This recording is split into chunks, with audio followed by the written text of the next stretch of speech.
Lost media is any piece of media that's been made unavailable to the general public. Media can become lost in various ways, but something nearly every case has in common is that there's proof that it did exist. Whether it's through online posts, newspapers, or word of mouth. Even if it takes multiple years to find, you at least know what you're searching for is real and can be found. But what if there isn't any proof? You're just going off the idea that what you're searching for might exist. A decade goes by and still nothing. With most people seeing the search effort as a waste of time, with it eventually becoming a huge meme within the lost media community, filled with false leads and hoaxes not even taken remotely seriously. That perfectly describes the search for Saki Sanobashi. On February 15th, 2015, an anonymous user would make a post on 4chan's X board or paranormal board asking, "What's the most fucked up thing you've seen on the deep web?" And 4chan being, well, 4chan, they bullied and made fun of the OP. And while most of the replies were people trolling and shitposting, there was one reply that stood out. Some weird anime about naked girls stuck in a large bathroom without doors, having a philosophical debate about never getting out of the room. After losing hope and starving for some days, everything goes downhill. They just start screaming and yelling, then they all commit suicide either by smashing their heads on the floor or scratching their necks to bloody pieces. One girl helped the other two drown in the sink because she asked her to hold her, because she couldn't do it. I cried myself to sleep right after watching that vid, because I just didn't know anymore. Why would anyone draw that with such precision? It was goddamn horrifying, looked 80-ish in quality and audio too. Japanese dub, English subs lasted for about 30 minutes. No credits, but it seemed ripped. Voices sounded very young, but Japanese sound young in their 50s. Haven't found or seen it again. The name for the vid was something on the lines of "go for a punch" or something. This reply piqued the interest of users on the thread, and they would begin to ask OP questions. And while they didn't remember everything, they were able to recall some details, such as there being 9 girls, 8 of them having similar voices. The characters had little far apart eyes, with most of them having bushy brown hair, although one had a brightly colored heme cut. There was no instrumental music, just ambient noise, with no horror music during the suicide scene, just the girl softly sobbing and gagging. The OP would later make a follow-up post saying they most likely started around 2011, with the site they watched on having a similar layout to the Bing video player at the time, and one of the girls' screams having a strange echo to it, a close recreation being the track Dies Irae from the Shining soundtrack, with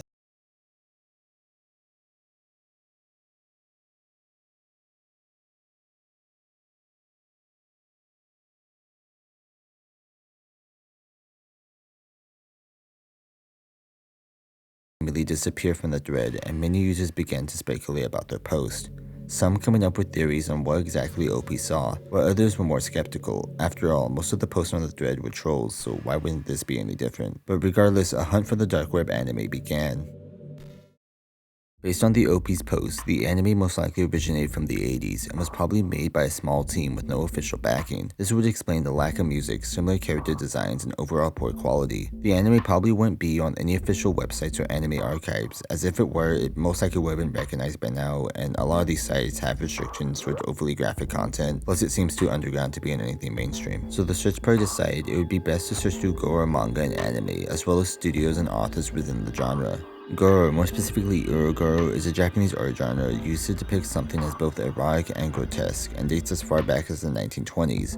And while erotic is part of the genre, that doesn't necessarily mean the work is sexual. This is important to understand as it shows us the type of media we're dealing with. And while yes, Goro is popular, especially online, it's not necessarily the most accepted genre. I mean, people aren't recommending you watch Midori, the most banned anime in the world, on a regular basis. And not to mention the increase of online censorship and the takedown of graphic content. Multiple theories and speculation would start to form, with people comparing it to other works within the Goro genre, such as Boogie Pop Phantom, Gakka no Yuri, and Sojo Shubaki. A user would also speculate about the anime being subbed and the lack of end credits. But if it's an amateur anime or basement work, isn't it kinda odd some westerners just happen to find it and sub it? Unless there is or was some subbing group that somehow had access to obscure shows and upload the more graphic ones to the deep web to avoid their shit getting taken down. Also, the fact that there's no end credits make it seem like it was either 1, cut by the subber, or 2, part of a series. A potential name would also be given after a thread about the search was posted on 4chan's anime board, that name being Saki Sanobashi. Although this post is the only mention of the name and it is entirely possible the user just made it up. Regardless, the name would go on to be the unofficial title for this lost anime. But eventually, interest would slowly start to fizzle out, and the search would begin to die down, with discussion mostly staying on the 4chan thread. And it wouldn't be until 3 years later, in 2018, when the search for Saki Sanobashi would start back up. On July 3rd, 2018, Twitter user Fabianski would make a thread asking, "Can one of you guys help me? I've been searching for a specific manga, but I don't remember the name of it. It was about 3 high school students who get trapped in a room and talk about their lives and stuff. I remember they all end up eventually killing themselves, with one of them helping one of the girls drown herself and the others banging their heads on the concrete. I can't find any information about this, but I know it's real. Anyone?" The manga Fabianski was looking for bore a striking similarity to Saki Sanobashi, and it would eventually be brought to his attention, with him speculating that Saki could have been inspired by the manga Dragonhead. But Saki can't be Dragonhead, as it came out in 1993 and its only adaptation is a live-action film released 10 years later in 2003. And while the manga Fabianski was looking for was indeed Dragonhead, his thread would restart the search for Saki Sanobashi. On January 19th, 2019, user Her Charmer would make a post to the Lost Media subreddit detailing the search for Saki up to that point, even giving out their own suggestions and theories, with the Saki Sanobashi subreddit and Discord server being created just a few days later. The search would then reach its peak when YouTuber Justin Wang, who's known for covering weird internet rabbit holes such as Saki, made a video talking about it later that year. That's why when a number of you contacted me about a notorious anime depicting girls trapped in a bathroom who wind up in a gut-wrenching scene and heroing themselves extremely brutally, I thought, yeah, that's probably something that exists. So for this episode of Tales from the Internet, we're going searching for the lost anime, Saki Sanobashi, aka Go for a Punch. Which would help bring a lot more eyes to the search, although this proved to be a double-edged sword. Not long after Wang's video, multiple instances of supposed leads, screenshots, and personal accounts would emerge, all of which get debunked rather quickly. Even the main image associated with Saki would be proven to be fake, just a screenshot from the anime ghost stories. You see, while Wang's video did bring a lot more attention to the Saki search, it also brought a lot of people who just wanted to troll and actively mess with the people searching. I've come to realize that when I make a video on an ongoing internet mystery, it can be a bit of a double-edged sword. On one hand, it brings a lot of new hands on deck, a lot of enthusiastic people who are capable of digging up new leads. On the flip side though, my involvement admittedly also sometimes hurts the signal to noise ratio. Not that it's necessarily Wang's fault, it's just that Saki happened to have a lot more trolls compared to other lost media searchers. It literally became a meme just to point at any slightly disturbing manga or anime and claim it's Saki. It was fucking ridiculous. At this point, the whole search was starting to fall apart, with the constant dead ends, trolls, and some Discord drama, with it eventually leading people to question if Saki Sanobashi was even real in the first place, as it had been 4 years since the original 4chan post with no real major discoveries, and who's to say that the OP from the original 4chan thread wasn't making this up? Well, it wouldn't take long for that question to possibly be answered. In December 2019, a post was made to the Saki Sanobashi subreddit by Reddit user Saki SakiSanobashiOP. My only purpose was to troll the OP from the original thread, as he seemed pretty gullible as he was asking people about the scariest thing they'd seen on the deep web and expected a serious answer from 4chan. I had completely forgotten about all of this until just recently, when Wang, who I watched religiously, uploaded a video about it. Their post would go on to explain that at first they were entertained by the search, but over time they would feel regret after seeing the dedication some people had been putting into it, and felt like they had to come clean. People would naturally start to ask questions and became a little skeptical if Saki Sanobashi OP was telling the truth. While this wasn't the first time somebody had claimed to be the original Saki OP, this was the first instance of someone having the receipts to back it up. So is this the end of the search for Saki Sanobashi? Yes and no.